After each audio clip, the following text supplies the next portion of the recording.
Sí. Bueno, entonces, continuando un poco, ¿verdad? Con los libros de historia, que toma ya lo que hablamos del periodo de reyes y pasamos al siguiente periodo del exilio, ¿verdad? En esta lección nos habla cuando el rey Salomón, hijo de David, ¿verdad? Llegó, valga la redundancia, a ser rey. Ya Israel a este tiempo ya había completado tres reyes, Saúl, David y el rey Salomón. Donde este último, el rey Salomón, ¿verdad? En su periodo, en su auge de toda su gloria, de su reinado, él permitió que crecieran entre su pueblo y él mismo los pecados. Esto es en el punto 5 de la lección, de los pecados que habla, la opresión a los pobres y la adoración de otros dioses. Hasta donde el mismo rey permitió, obligó a los pobres, ¿verdad? A trabajar, dice, sin paga, altos impuestos y todo. Él mismo cayó en la opresión. Podemos decir que también, debido a tantas esposas, ¿verdad? Y concubinas que él tuvo, ya fueron 700 esposas y 300 concubinas, en total 1000, cayó en adoración a otros dioses, ¿verdad? Como él hizo esto, ¿verdad? Queriendo pues lograr relaciones internacionales, ya que su reinado pues era poderoso. Al morir el rey Salomón, el reino de Israel, donde se divide, ¿verdad? Que 10 tribus conforman el norte, luego pasa a llamarse Israel, y 2 tribus conforman el sur, y pasa a llamarse Judá.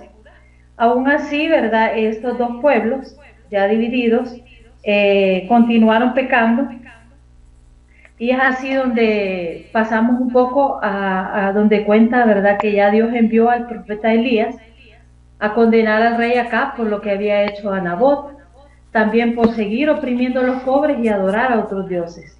También fue cuando el profeta Elías desafió a los profetas de Baal, ¿verdad? Que su Dios respondiera con fuego, ¿verdad? Eso ya lo podemos ver en Primera de Reyes 18:24. Y es después de esto donde viene el periodo del exilio, ya donde ya lo hablamos ahorita anteriormente, ¿verdad? Donde Israel es sometido, ¿verdad? Por los asirios y Judá por Babilonia. Con la destrucción, Israel desaparece y ya esta parte pasan a ser los samaritanos. Y Judá vuelve del exilio, siendo este el pueblo el remanente de Dios. Mismo que fue quebrantado, pero igualmente ellos siguieron fortaleciéndose, ¿verdad? En su fe y todo, donde el Señor nunca pues se apartó de ellos, ¿verdad?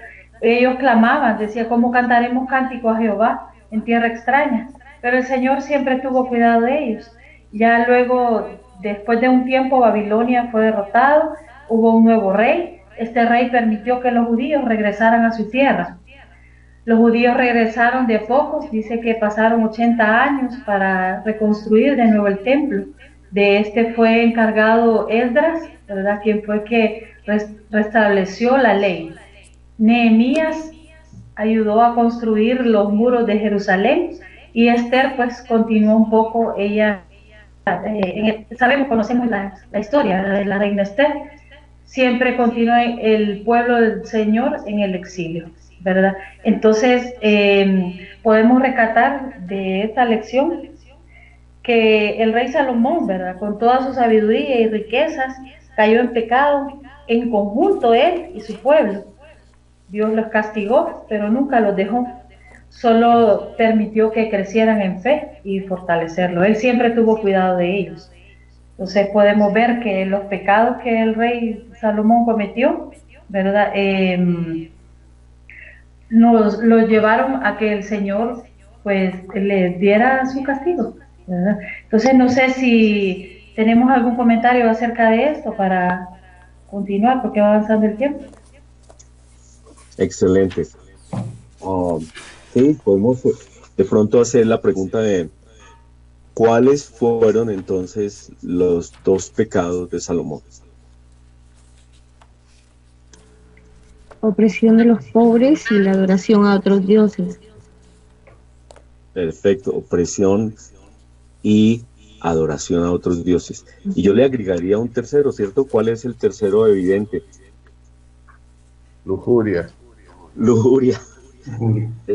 Tenía demasiadas personas en su harem, impresionante, es algo que no podemos comprender, ¿no? Entonces allí es donde vemos cuáles son las mayores debilidades del ser humano. ¿Cuáles serán? Sí, ya venía con la línea de su padre, ¿no? El rey David, podemos decir también. Sí, lo había visto. Ujú. Definitivamente la importancia del ejemplo de los padres, ¿no? Él lo vio con su padre y él lo llevó a la máxima expresión. Podemos Y ver entonces, también, ¿verdad?, la relación que está, que el rey Acab también fue juzgado por el profeta Elías por los mismos pecados que venía cometiendo el rey Salomón, ¿verdad? muy bien, son los pecados continuamente los mismos, básicamente los mismos tres pecados. ¿Cuáles serán esos tres pecados entonces? Opresión, adoración Lujuria, y lujuria. y lujuria. idolatría y falta de dominio propio. Sí. Muy bien. ¿Comentarios? Sí, eso se da hasta ahorita, porque es Así parte es. humana. Es una condición humana, ¿verdad? Sí. Esa parte. Bueno, otros comentarios. No sé, tal Muy vez, callados hoy. no sé, tal vez, pastor, tal vez una pregunta en el punto número 20, ¿verdad? Cuando ellos, ya estaba el pueblo judío en el exilio, ¿verdad? ¿Qué podemos aprender? Dice el libro, ¿verdad? ¿Qué podemos aprender si el Señor los dejó, si Él permitió que sufrieran, si él estaba aún con ellos en tiempos difíciles, ¿verdad? Entonces, Muy tal vez... bueno. Muy buena pregunta. Alguien que nos comente sobre esa pregunta. Sí, yo, Liliana, que Dios puede, puede ver nuestros pecados graves, pero aún así Él nunca nos abandona. Más bien usa esos pecados o esas cosas que nosotros hacemos. Dios trata de que aprendamos a tener fe, porque nos ayuda en tiempos difíciles como en tiempos fáciles también. Y eso evita que nosotros suframos más de la cuenta. No nos abandona nunca. Ok. Pastor Muy bien. Barrero. Sí, Joel. Sí, el libro de texto en la primera alternativa que nos da manifiesta una condición que a mí me confronta en esa relación de amor, en esa historia de amor de Dios para con su pueblo. Y es que dice que Dios puede castigarnos, pero no nos abandonará. Para mí eso me confronta, porque yo no tengo en mi mente, en mi corazón, una visión de un Dios castigador, digamos, sino que es en esa relación de amor, la disciplina que Dios utiliza, lo manifiesta el inciso D, digamos, que Él ve toda la forma de la actitud del ser humano y utiliza esa manera de actuar del ser humano para fortalecer nuestra fe, porque gran parte de los errores del ser humano son ocasionados por él mismo. Digamos, el rey Salomón tenía tantas mujeres sin necesidad de tenerlas, y él, según el libro de texto, lo justificaba para tener esas relaciones comerciales, diplomáticas entre otros países. Entonces, uno puede encontrar la justificación que sea, pero Dios al final utiliza esos errores humanos para mostrarnos la disciplina y así nosotros entender y fortalecer nuestra fe. Me parece ese un punto supremamente importante que encaja con nuestra teología, porque nosotros no presentamos un Dios castigador que nos está pendiente de cada detalle de nuestros errores para castigarnos y oprimirnos o desquitarse con nosotros, sino, como tú lo explicas muy bien, Dios usa nuestros propios errores, las decisiones que nosotros tomamos en nuestras rebeliones, y a través de las consecuencias de nuestras decisiones aprendemos, y Dios nos está esperando siempre después de que nosotros nos damos cuenta de lo equivocado que hemos estado. Volvemos a Él y Él siempre nos está esperando. Pero el tema es un poco delicado porque hay personas que dicen, sí, Dios es el castigador, Dios es el que les dio, Dios es el que les pegó, Dios los humilló y Dios el castigo sobre el mundo. Y bueno, entonces es un poco delicado el tema, pero digamos que nosotros en la iglesia lo vemos un poco distinto, ¿no? No vemos que Dios es el que creó el infierno y que Él quiere vengarse de sus enemigos lanzándolos al infierno. No es exactamente eso, ¿no? Sino que el infierno es una decisión de las personas a las que Dios ama. Dios ama a las personas que deciden no amarlo a Él. Dios todavía las ama, pero esas personas no lo aman a Él. Y en esa circunstancia ellos escogen. Así que no es que Dios se deleite enviando a alguien al infierno, sino que las personas escogen no amar a quien los ama. Ese es un tema muy amplio, yo creo que David también nos puede opinar sobre esa parte. Sí, Héctor, es muy correcto lo que dice Joel en cuanto a Dios como un Dios castigador. Lo que pasa es que nosotros lo vemos desde nuestra perspectiva humana, y cuando Dios nos corrige, nosotros lo sentimos como un castigo, y eso le pasa a todo niño.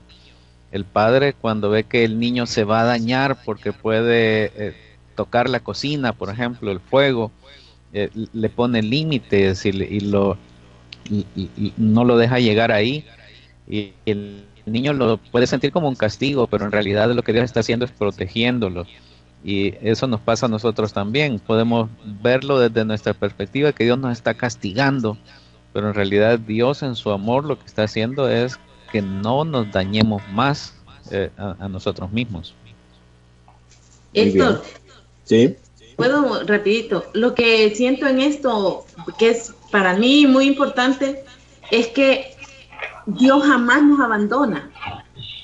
Nosotros hacemos cosas incorrectas y tenemos, por esas cosas incorrectas tenemos nuestros propios consecuencias.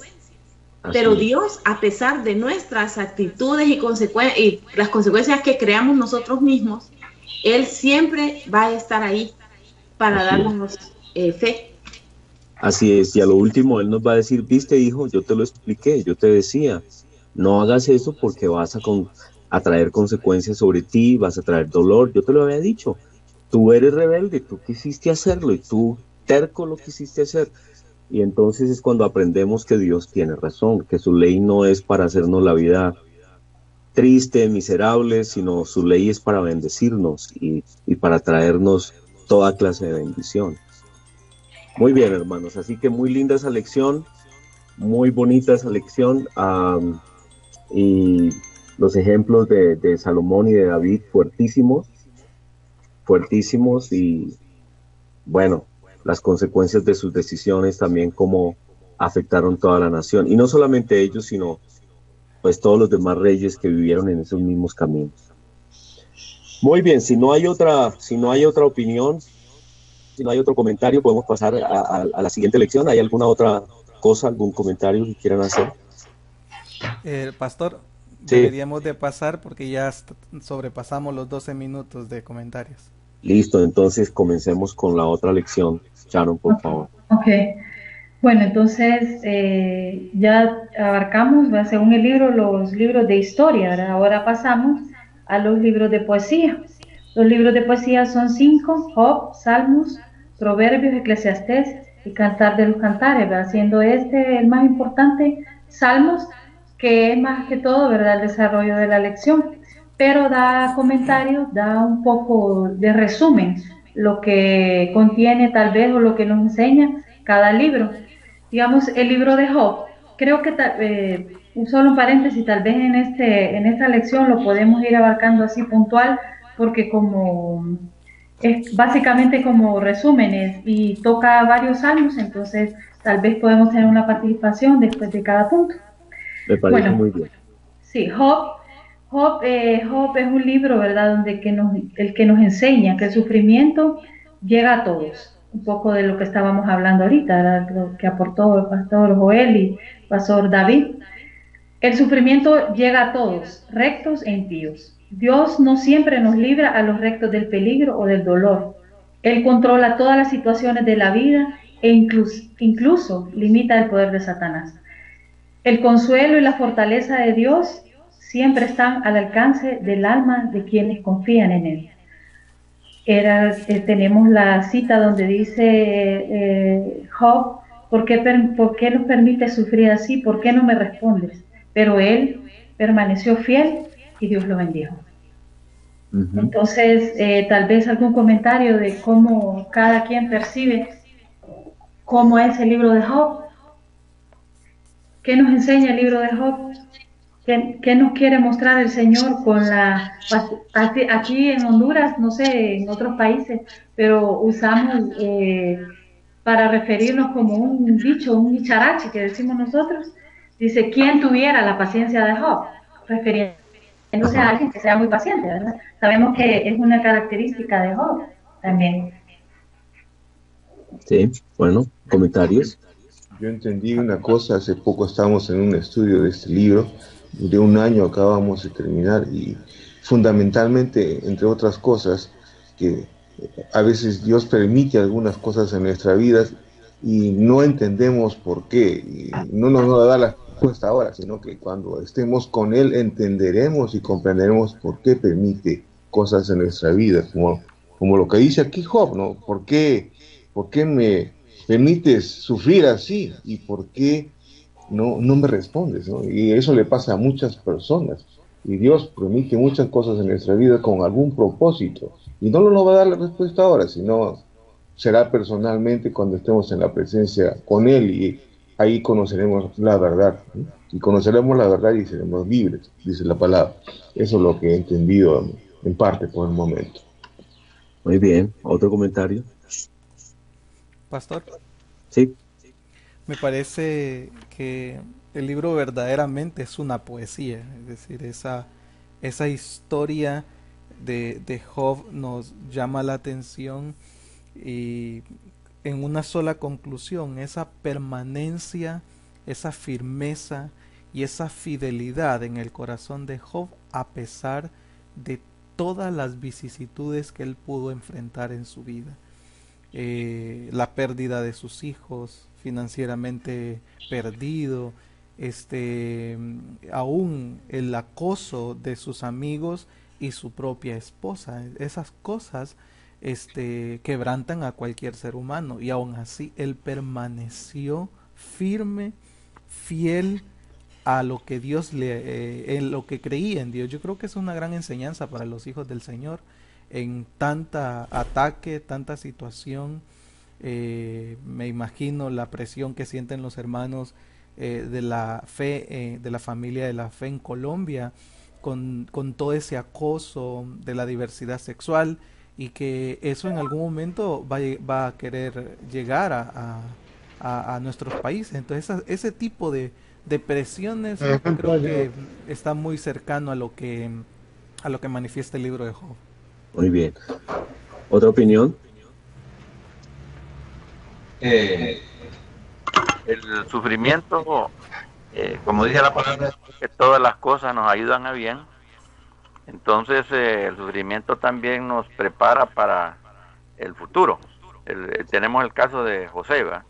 Como todo el sufrimiento que pasó, pero que al final era con un propósito, y al final pues él salió victorioso. Entonces nos prepara para algunas tareas que Dios tiene para el futuro para nosotros, y también nos ayuda a poder consolar en el mañana a otros, porque hemos pasado por esa situación y la entendemos y podemos darle aliento a otras personas. Eso es una de las cosas que yo opino. Muy bien. Bueno, sí, algunos ven el libro de Job como la historia de un hombre religioso que tiene un limitado conocimiento de Dios y que acusa a Dios de todo lo que le pasa, pero que al final entiende quién es ese verdadero Dios y el sentido de lo que Dios hace y de la grandeza de Dios. Entonces es como el progreso de una persona que es ciertamente religiosa, pero que cree que su religión lo es todo y comprende que su religión es suficiente y que cree que puede hablar con Dios cara a cara, y finalmente se da cuenta de su pequeñez y la inmensidad de Dios, y de la inmensa gracia de Dios y el poder de Dios. Es decir, es como el progreso de una persona en su conocimiento de Dios. ¿Sí? Héctor, lo que siento también es que a veces somos autojustos en cuanto a lo que creemos de nosotros mismos o de las cosas que estamos siguiendo. Y lo que me encanta de Job es que Job reconoce que de oídas conocía al Señor. Y muchos nosotros de oídas conocíamos al Señor. Cuando empezamos a escudriñar las Escrituras y empezamos a ver la grandeza de Dios, empezamos a ver que todo lo que nosotros tenemos en nuestro corazón o en nuestra mente por grandeza, a veces es pequeñez delante del amor tan abrumador de Dios. Entonces, porque si vemos, él tuvo, si es cierto, tuvo ese montón de dificultades, pero básicamente tuvo una gran recompensa. Y la recompensa no es física, sino es el reconocimiento de Dios en la vida de él, de oídas te había conocido. ¿Verdad? Bueno. Muy bien. Si no hay otro comentario, sigamos adelante con Proverbios, ¿no? Proverbios, pues, es uno de los libros, ¿verdad?, donde contiene dirección práctica para el diario vivir, con inspiración divina. Como esta inspiración, ¿verdad?, proviene de Dios, sabemos que son todos los consejos que están ahí, son buenos y son beneficiosos para poder enfrentarnos a la sociedad con disciplina, con sabiduría, moral, prometiéndonos siempre el camino a la vida eterna. Entonces, tal vez algún comentario de otra persona, ¿cómo piensa que Proverbios es una dirección para cada uno de nosotros? En lo particular, les voy a comentar, pues Proverbios como madre me ha servido mucho. Y tal vez he utilizado un poco los proverbios no solo para corregir pues de una forma correcta, ¿va?, por decirlo así, a mis hijos, sino que también lo he utilizado infundándoles a ellos, yo les decía a ellos, ¿verdad? Yo sé que la pastora Liliana comparte conmigo esto. Yo les decía, hijos, ustedes saben cómo a mí me gustan las perlas. Entonces, aquí en la palabra de la Biblia, y agarrar en la palabra, ¿verdad?, aquí en la Biblia, dice, ¿verdad?, que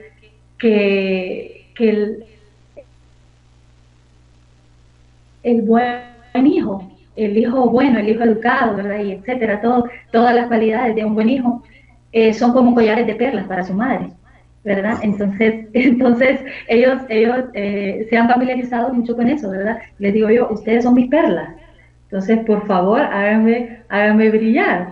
Entonces, bueno, yo le doy gracias a Dios, ¿verdad?, porque de una u otra manera uno aplica sus proverbios a su manera, a su familia y todo, pero sí sabemos que, bueno, el Señor en su inmensa sabiduría y amor hacia nosotros, pues nos dejó estos proverbios para poder guiarnos, ¿verdad? Entonces, tal vez alguien más puede comentar. Proverbios es un libro que nos ayuda a ser equilibrados, a obtener sabiduría para poder vivir, ¿verdad?, en una forma ordenada. Y Proverbios también es el libro donde se inspiran la mayoría de los motivadores de este mundo, ¿verdad? Los que les gusta motivar a otros, de ahí sacan mucha enseñanza para aplicarla en las charlas que ellos dan y todo. Muy bien. Y sabiduría muy práctica, ¿no? Así es. Bueno. Seguimos entonces porque veo que no hay más opiniones. ¿Si hay alguna sobre Proverbios?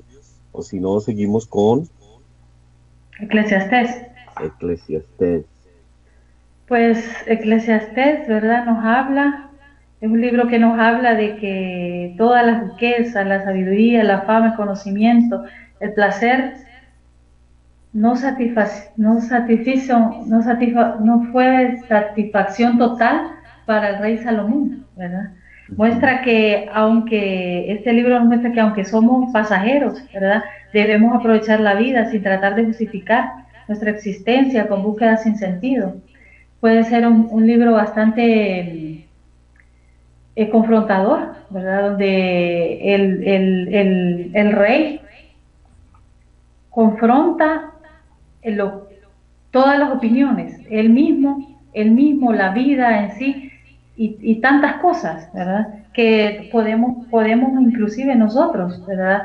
Llegar a ese punto. Entonces no sé si tal vez alguien más tiene una apreciación de lo que es el libro de Eclesiastés. Comentarios. Héctor, sí. El Eclesiastés es tan importante porque muestra que la sabiduría no es humana, sino que la sabiduría estaba con Dios desde siempre, porque Él es la sabiduría.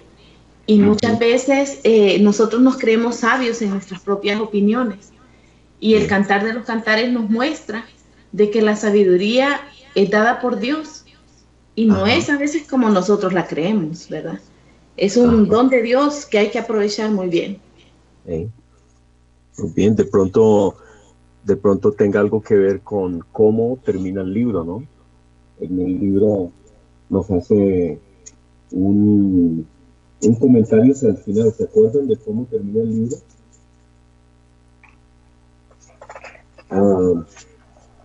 Dice, a ver, acuérdate de tu creador en los días de tu juventud, antes que los días malos, antes de que oscurezca el sol. Pero hay una parte donde dice, el resumen, Sí. El capítulo 12, ¿cierto? Sí. El fin de todo el discurso oído es este: teme a Dios y guarda sus mandamientos, porque esto es el todo del hombre. Entonces, como estaba diciendo Sharon, pues claro, es un hombre supremamente rico, un hombre que lo ha logrado todo, ha tenido todas las mujeres que ha querido, ha tenido todo el dinero que ha querido, ha conocido todo, ha indagado todo, lo ha conocido todo, y después de todo se da cuenta que el verdadero todo es conocer a Dios. Entonces es muy lindo ese libro, ¿no? ¿Algún comentario más sobre Eclesiastés? Es el libro que nos dice que al final entendemos que lo que nosotros creíamos y vivíamos estaba equivocado, y nos damos cuenta y entonces reconocemos nuestro error. Y ahí viene yo quiero una pregunta así, en los héroes de la fe no aparece Salomón. Entonces, pero yo pienso, viendo el libro ese, el resumen que usted dijo ahorita, entonces pienso yo de que, bueno, ¿qué pasó con Salomón? Al final se arrepintió de sus errores y pienso que pues va a estar en el reino, pero no está incluido en los héroes de la fe. Un hombre como él, ¿verdad? Tanta sabiduría y todo. Sería bueno comentar algo sobre eso. ¿Qué piensan ustedes? Comentarios. Alguien que no haya opinado todavía nada, alguien que nos quiera. Ruda ha estado súper calladísima. No, es que hoy hablaron de mí. No, lo que pasa, claro. Lo que pasa es que también he tenido interferencias acá, por eso he tratado de mantener en silencio mi micrófono. Bueno, para mí definitivamente Salomón va a estar en el reino de Dios también, ¿no? Lo que más me llama la atención en este estudio que estamos haciendo es la manera como en la lección 5, como dice que nosotros, a pesar de que así como el pueblo de Israel luego obtuvo la victoria, ¿no?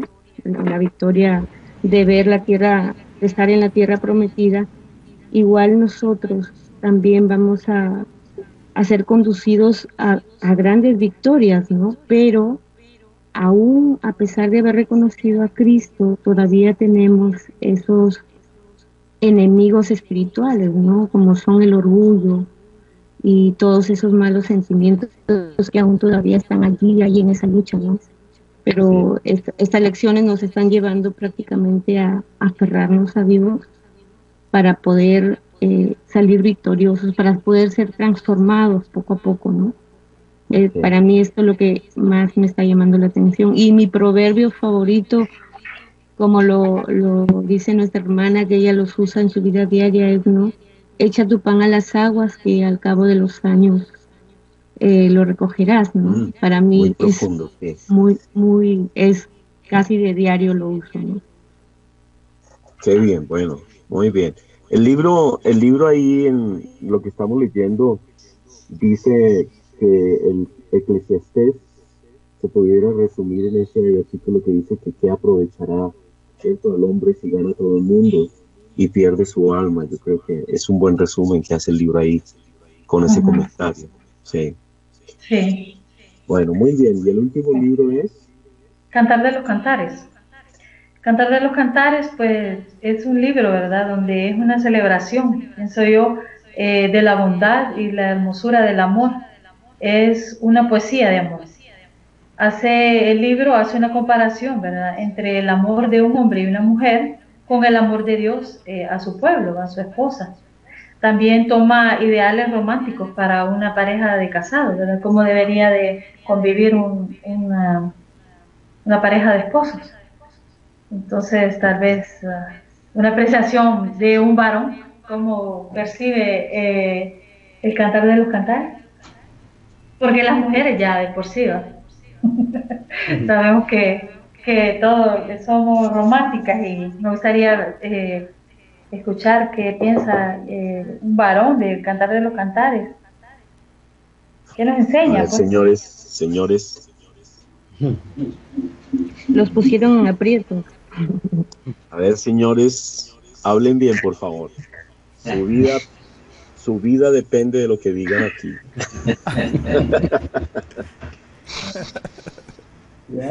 Ya que mi esposa lo plantea, pues vamos a algo al respecto. Felicidades, hermano. De un trato amoroso, considerado, de poder siempre tener el detalle, y podemos ver la analogía con la entrega y la enseñanza que nos deja nuestro Señor Jesucristo, su amor, ¿verdad?, por el poder enseñar a sus discípulos, y de ahí que estos pudieran difundir su evangelio. Igualmente, pues nosotros debemos de tratar de tener una entrega permanente para en este caso, ya que lo estamos planteando así, con nuestra familia, y poder tratar de ser un testimonio de Dios en nuestra vida. Te libraste muy bien, Carlito. Digo, explicaste muy bien. ¿Otra ¿Pastor? opinión? ¿Yo? Sí. A mí me parece que el libro es una tranquila y diligente meditación de esa relación de Dios y el hombre, a pesar de que habla del profundo placer de la esposa al contemplar las bellezas y la gloria del esposo, como también el deleite del esposo en la esposa. Pero es esa relación entre Dios y también y su iglesia, es cómo esa presencia de Dios se manifiesta a los hijos de Él, y la tipifica en una relación marital. Yo creo que esto es realmente especial. No todo mundo, digamos, aún en el ámbito cristiano, no todo mundo tiene una relación buena maritalmente, pero es esa relación perfecta donde ambos se contemplan, ambos ven sus glorias, ambos ven las maravillas que cada uno tiene y se deleitan en eso. Muy bien. ¿Puedo, Héctor? Sí. Bien, Dios es tan bueno, tan perfecto, que la Biblia es como, digamos, el manual nuestro, y Él no pudo pensar que no iba a poner algo tan especial para el amor, para la pareja. Él habla del amor en toda la Biblia, pero como que Él dijo, esto voy a ponerlo aquí con especial atención. En el aspecto conyugal, podemos decir que en el aspecto del mundo, ¿verdad?, pero también en el aspecto de la relación de Dios con su iglesia, pero básicamente a la pareja. Entonces Dios es tan bueno que no podía Él, para mí, desde mi punto de vista, dejar ese libro así, o no tocar ese tema. Esa es mi apreciación, que me parece fantástica.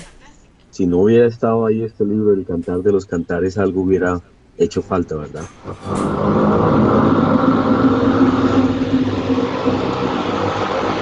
Bueno, está pasando un avión en alguna parte. Sí. Ok. Bueno, comentarios.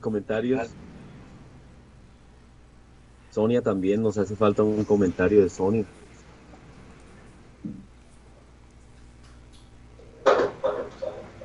Bueno. Disculpen, otra vez el micrófono me falló. ¿Me escuchan? Sí, te estamos escuchando perfectamente bien. Bueno, El Cantar de los Cantares es uno de los libros más preciosos en cuanto a poesías y... ¿Se escucha? Por favor. Y poemas y halagos, y para que nosotros lo pongamos en práctica, lo apliquemos, y cómo Dios fue tan bondadoso de dejarnos allí ese libro que nos alienta, que nos dice que el sexo es bueno en gran manera y el amor es lo principal. Muy bien, bueno. Entonces, El Cantar de los Cantares es una poesía, ¿no? Del amor ideal, de la relación ideal entre dos personas y entre Dios y su iglesia. Muy bien, es como debiéramos llevarnos con Dios, ¿no? Pero no siempre es así, es como debiéramos llevarnos con Él, no siempre es así. Y es como debiéramos llevarnos con la esposa, pero no siempre es así. Es el amor ideal. Muy bien, hermanos. ¿Comentarios? Sí, un comentario tal vez en la línea de la pastora Liliana, que me encantó mucho ese análisis que ella realizó, y se me ocurre pensar que era necesario poner como esa guía, como esa ilustración especial de la relación de pareja, porque Dios de hecho a las parejas las ha invitado a participar en algo que solo es de Él, y es la vida. Es decir, solo Dios puede dar vida, pero nos invita a los seres humanos a través de la unión de un hombre y una mujer a hacer vida, y en esa invitación especial nos ofrece también este conjunto de instrucciones, este conjunto de relación ideal, como bien lo menciona usted. Perfecto, sí, perfecto, muy de acuerdo. Muy de acuerdo, nos dio el privilegio de ser padres, ¿no? Muy lindo, nos compartió con nosotros la capacidad de crear. Muy lindo. También algo que podemos comprender es lo siguiente, que a través de el libro de los Cantares, Dios se muestra a través del principio en la creación, cuando ellos estaban perfectamente bien, cada uno de ellos, y se veían sin una mente morbosa, sin pecados, sin maldad. Entonces, el escritor escribe haciendo énfasis, creo yo, acerca de la creación cuando Adán y Eva estaban en el jardín del Edén, completamente bien, cada uno se veía parte de sus cuerpos y se disfrutaban, ¿no? Entonces, creo que ahí es el enfoque hacia donde lo presenta Salomón. Muy bien, Rafita, muchas gracias, sí, muy de acuerdo. Muy bien, entonces ahora vamos ya al final. Yo quería hacer un comentario breve. Sí. Recogiendo todo lo que mencionan ustedes, ¿no? Y hay una palabra que resume todo, ¿no? Y que se usa tanto en la relación de pareja como en nuestra relación con Dios. Para mí es básicamente intimidad, ¿no? Así es. Es intimidad, ¿no? Así como la pareja tiene su intimidad, así nosotros la intimidad que tenemos con Dios, ¿no? Así es. Básicamente para mí es eso. Muy bien, muy bien. Bueno, Sharon, por favor. Ok. Sí, entonces ya como por último libro, ¿verdad? Vamos a tocar el libro de Salmos, ya de los 5 libros de poesía. Podemos ver que los salmos, ¿verdad? En los salmos existen miles de mensajes, ¿verdad? A lo largo de todo ello. Sobre todo, ¿verdad? Donde prevalece la alabanza, la adoración del pueblo de Dios, que nos enseña a comunicarnos con Él en diferentes situaciones de la vida. También demuestra la soberanía y la bondad de Dios hacia su pueblo, para infundir confianza en quienes le confían en Él. ¿verdad? Sabemos que los salmos está conformado, ¿verdad? Básicamente que son oraciones y alabanzas al Rey. Actualmente nosotros todos, ¿verdad? Cantamos, leemos salmos en las iglesias, en las casas, individualmente. Cada uno tiene pues un salmo preferido, ¿verdad? Por decirlo así, o que le impacta su vida. Los salmos, pienso yo que realmente, ¿verdad? Obviamente todo, ¿verdad? Pero yo creo que hay una atención especial del Señor para con nosotros. Entonces, tal vez un comentario de los salmos para luego seguir con los salmos que toca el libro, que son básicamente 4.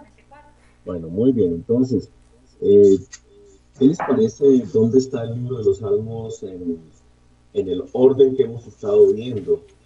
¿Qué libros hemos estado viendo? ¿Cuáles son los libros que vimos hoy? ¿Y por qué están ahí los salmos? Qué interesante, ¿no? Pues claro que la organización de los libros no es tan importante, pero ¿no les parece interesante que esté ahí? Los salmos. ¿Se acuerdan cuál es el orden? Es Josué, Jueces, Ruth, ¿no? Primera de Samuel, segunda de Samuel, primera de Reyes, segunda de Reyes, primera de Crónicas, segunda de Crónicas, Esdras, Nehemías y Esther, Job y los Salmos. Después de Job. Bueno, entonces es como haciendo un recuento, vimos los libros de historia, ¿cierto? Y es como viene el libro de los Salmos después de todo este obrar de Dios con su pueblo, de toda la misericordia que Dios ha tenido a través de todas las rebeliones que ha habido en su pueblo, del tiempo de los jueces, con toda la locura que hubo, en el tiempo de los reyes también, con todas las cosas que hicieron, con la opresión, la idolatría, con el tiempo en que fueron deportados y el sufrimiento que hubo. Y sin embargo Dios es fiel, los ha devuelto a la tierra, les ha establecido y los tiene allí otra vez. Entonces vienen los salmos, porque los salmos son ese reconocimiento, esa alabanza al Dios que no olvida, al Dios que no abandona, al Dios que ha estado con ellos en toda circunstancia, en todo momento, y que ha sido para bien, los ha bendecido, los ha guardado. Y por eso, como Sharon decía, el punto 6 son oraciones y sobre todo son oraciones cantadas, son alabanzas en adoración, son cantos de oración, son la adoración a un Dios misericordioso, a un Dios distinto a los dioses que la humanidad conoce. Entonces, como muy bonito en el orden en que se pone los salmos después de tanta historia, tanto sufrimiento y esclavitud y al mismo tiempo liberación de Dios con su pueblo. Ahora sí, comentarios, no sé, ¿quién quiere? Sí. ¿Sí? Es que me parece especial cómo este libro toma la palabra como tal para poderse dirigir a Dios de esa forma y compartir dentro del libro experiencias, aspiraciones, luchas, triunfos, fracasos, persecución, rebeldía, tantas cosas, pero es este elemento de tomar la palabra. Yo les cuento que un día de estos encontramos en los recuerdos nuestros una caja con cartas que yo le enviaba a la que ahora es mi esposa y en su momento era mi novia, y mis hijos se reían por las palabras que yo utilizaba, ¿verdad? Pero esas palabras lograron convencer a mi esposa que yo era el idóneo para ella. Entonces esto me hace pensar es cómo tomar esa palabra y dirigirse a Dios y observar que esa palabra era la especial para la adoración, que era la especial para la alabanza, para el canto, para la danza. Muy bien, sí. Sí, por ejemplo, ya en Salmos 48 es como una declaración, dice, porque este Dios es Dios nuestro eternamente y para siempre. Él nos guiará aún más allá de la muerte. Me parece muy lindo, ¿no? Que es un ejercicio ahí del libro de la página 69, versículo 14, porque este Dios es Dios nuestro, eternamente y para siempre. Él nos guiará aún más allá de la muerte. Y el que lo escribe sabe la historia del pueblo, de las rebeliones, de la locura, de todo lo que ha pasado, y sin embargo Dios está ahí con ellos, su misericordia siempre está ahí con ellos y siempre los ha acompañado y los guiará aún más allá de la muerte. Muy, muy lindo, ¿no? Estas declaraciones de los salmos. ¿Comentarios? A ver quién no ha hablado así como mucho. Alguien, David ha estado solamente en una participación. Sí, a mí me llama la atención bastante, casi al final ya de la lección, habla acerca de que los salmos tienen tanto un significado judío como un significado cristiano. Cuando habla, por ejemplo, menciona ahí el Salmo 72, habla acerca del rey de Israel. El significado judío podría ser que está hablando acerca de Salomón, pero para nosotros está hablando de Jesucristo, que es nuestro rey. Por eso cuando nosotros leemos los salmos, los aplicamos a nuestro rey, que es Jesucristo. Y algo muy bonito de los salmos, y como aquí lo menciona, es que son como oraciones a Dios, ¿verdad? Así que cuando uno puede que no tenga palabras para expresarse en ciertos casos, pues abrir el libro de los salmos y orar con el libro de los salmos, decirlo como oración, pues es algo muy bueno también. Excelente, excelente. ¿Otro comentario? ¿Algún otro comentario? Algo también acerca de los salmos, que vemos la grandeza acerca de David, de lo que conoció, quién era Dios, aún en sus debilidades, cómo se sentía, pero siempre en cada uno de los salmos, aunque él dice, véngate de mis enemigos, destrúyelos, dame aquí, dame la fuerza, dame el poder, en cada uno de ellos, aunque él presenta diferentes situaciones de su vida, de su reinado, lo que el pueblo estaba pasando, siempre su enfoque es reconocer la grandeza de Dios, reconocer la fidelidad de Dios. Y eso es algo para nosotros también, que en medio del sufrimiento, en medio del dolor, en medio del caos que hoy nosotros vivimos, podemos confiar que Dios está con nosotros, que Él siempre nos va a acompañar y que nunca Él nos va a dar la espalda, sino que Él ha permanecido y permanecerá siendo el mismo de ayer, de hoy y siempre, nuestro Señor Jesucristo. Podemos en Él confiar y esperar en cada promesa que Él nos ha dado. Muy bien, muy bien. Pues concluyamos allí. Yo sé que Charo quería ver los salmos, pero de pronto comentar solamente uno de esos salmos, el 72, que me pareció muy buena la anotación de David. Me parece excelente hacer énfasis en esa parte, porque si uno solamente habla de Dios estrictamente sin mencionar lo que significaba ese rey, pues nos quedamos como con la mentalidad del Antiguo Testamento y todo el Antiguo Testamento habla de Cristo. Eso es lo que Cristo mismo nos dijo, que todo desde el comienzo, desde Génesis, la ley, todo habla acerca de Él. Y pues algunos no creen en Cristo cuando leen el Antiguo Testamento, no ven el Mesías en el Antiguo Testamento. Entonces, muy importante el comentario que hace el libro, el número 16, de que ese salmo habla realmente desde nuestro Rey, el Señor Jesucristo. Difícil de entender para los judíos, para todas las demás religiones, o mejor dicho, para los judíos sobre todo. Pero si hay algún comentario, sí, Charo. Sí, en el punto 16, siguiendo lo que sí en la lección, ¿verdad? En el punto 16 de la lección es donde se toca eso, ¿verdad? Que hace la comparación del significado el significado judío, ¿verdad? Y el significado cristiano que nosotros le podemos dar actualmente a ciertos salmos o a cierta palabra dada en la Biblia por el Señor. Muy bien. Bueno, hermanos queridos, creo que hemos cumplido con las lecciones. Vamos ahí poco a poco. Apeguémonos bien así a las lecciones. Busquemos cuál es el centro de cada lección, el objetivo de cada lección, y en las exposiciones apeguémonos bastante.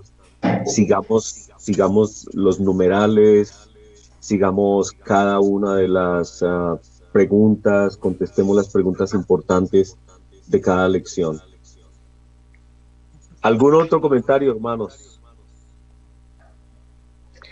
Muchas gracias. Disculpen, me tengo que retirar, me están llamando. Discúlpenme, pero nos vemos la próxima reunión. Disculpen, ¿eh? Listo, Danielito, muy buen día. Bendiciones a tu familia. Gracias. Bueno, yo tengo un comentario, y es que démonos cuenta que este libro es un panorama bíblico, es una vista panorámica de todos los libros de la Biblia, pero esto es como un abrebocas. Nos invita a que nosotros vayamos y miremos comentarios bíblicos, las introducciones que tienen las Biblias de estudio acerca de cada libro. Igual en nuestra página web hay bastante material sobre el contexto y la razón siempre de un libro de la Biblia, siempre mirarlo dentro del contexto y sobre todo verlo desde la perspectiva que se vio en las lecciones anteriores de qué me dice este libro de quién es Dios. Y también qué me dice este libro acerca de cómo somos nosotros. Y manejando esta manera de estudio nos va a enriquecer muchísimo realmente el aprovechar el estudio de la Biblia y poderlo llevar a otros hermanos. Así que pienso que ha sido unas clases muy buenas, porque nos pone ese abrebocas de aprender más acerca de los libros de la Biblia. Sí, buen comentario. De ¿qué aprendo de Dios? ¿Qué aprendo de la humanidad? ¿Qué mandamiento o principio hay? ¿Qué ejemplo? ¿Qué advertencia? Me parece que es bueno siempre sí leer la Biblia de esa manera. ¿Comentarios? ¿Otros comentarios? Héctor, ¿puedo comentar? ¿Sí? Lo más interesante, como decía Paulinita, es que al hacer el estudio de estos libros y leer con detenimiento la escritura, en la mente se abre a unos espacios bastante interesantes, que es bueno, por ejemplo, hacer algunos como apuntes para que los podamos aportar aquí, y también ver que es tan extensa la palabra de Dios que se pueden entender muchas cosas. Entonces por eso es mejor apegarse un poco al libro, porque nos podemos extender bastante sobre eso. Muy bien. Bueno, pues felicitamos a Carlitos y a Sharon. Un aplauso, por favor, para ellos, nuestros expositores de hoy. Felicidades, hermanos. Muchas gracias, Carlitos. Muchas gracias, Sharon, por el trabajo, por la dedicación, por la exposición. Y algunos otros comentarios finales. Si hay algo que deseen que oremos, con mucho gusto. Ya les compartí lo que Sonia nos ha estado compartiendo aquí también, la preocupación que ella tiene de las normas que se quieren imponer en los colegios aquí en Colombia. De pronto Sonia quiera decir algo, si ella desea. Claro que sí. La situación es que como rectores de colegios, a cargo de una comunidad que los padres han colocado en nuestras manos, es preocupante, porque no somos un tipo de colegio cualquiera, somos colegios que confiesan un credo, una fe, y estamos en esa crisis en el momento. Todo lo que puedan hacer estas personas de la comunidad LGTBI en contra de los colegios, están a la casa de cualquier error, de cualquier situación, para estar colocando sus reclamos y siempre los llevan hacia la orientación sexual. Entonces tenemos convocaciones y yo de pronto estoy saturándolos un poquito con información, pero es para que estén orando por lo delicado del caso. Muchas gracias. Sí, estamos orando. Muy bien. ¿Algún otro comentario? Si hay alguna oración que deseen que tengamos en cuenta para concluir, les pido a la persona que tenga la oración final que tenga en cuenta esta situación de los colegios en Colombia, especialmente que afecta al colegio de Sonia también, claro que sí, pero es una cuestión nacional, ¿no? Como ya les expliqué, la ministra de Educación es lesbiana, entonces ella quiere poner, junto con este grupo de personas que están dirigiendo el país, muchos homosexuales están al frente del país porque los pusieron a propósito, así que tenemos esta dificultad. Si hay alguna otra cosa, una petición, o si no, le pedimos a alguien que nos dirija en oración, la oración final. Las próximas clases les corresponden ¿a quién? A mí me toca y a David. A Ruth y a David. Las 7A, 7B a Ruth y 8A, 8B a David. Perfecto. Muy bien. Entonces, Ruth y David para la próxima reunión. Y lo de las tareas, ya saben, con Joel cualquier cosa, cualquier pregunta. Hermanos, alguien que nos despida en oración.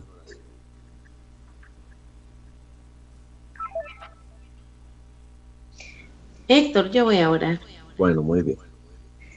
Buenos días, Señor. Gracias porque hemos concluido este tiempo contigo, Padre. Porque siempre muestras, Señor, tu misericordia a través de los siglos, Padre. Porque nos has permitido abrir nuestros ojos y verte a ti, Padre, en todas las cosas. Te pedimos, Señor, por Colombia, por la situación, Señor, en la cual hay imposición, Señor, de cosas que a ti no te agradan. Por favor, Señor, ayúdalos a todos los cristianos que están ahí para que se puedan unir, Señor, y que tú puedas escuchar, Señor, todas las versiones y tomar una acción al respecto, Padre. Sabemos que todo está en tus manos, Señor. Sabemos que tú tienes los tiempos contigo, Señor, y te los encomendamos. Te encomendamos al pueblo de Colombia, Señor, para que tú hagas con ellos, Señor, lo mejor que, como siempre, tú sabes hacer. Te agradecemos por la vida de cada uno de los hermanos que se encuentra en esta reunión, Padre. Bendígalos, Señor. Enséñanos, Señor, cada día a andar contigo. Muéstranos como una lámpara tu palabra, Padre, para poder aplicarla. Y quítanos, Señor, del corazón la religiosidad. Ayúdanos a ser verdaderos adoradores, Padre, y ver que nosotros, Señor, fuimos creados para adorarte a ti, Señor. Te agradecemos por la vida de Paulinita, Señor, por la vida de Héctor, porque por ellos ha sido posible esto, Señor, a través de ti. Te agradecemos, Padre, y te pedimos que nos guardes en este día y todos los días que faltan por vernos de nuevo.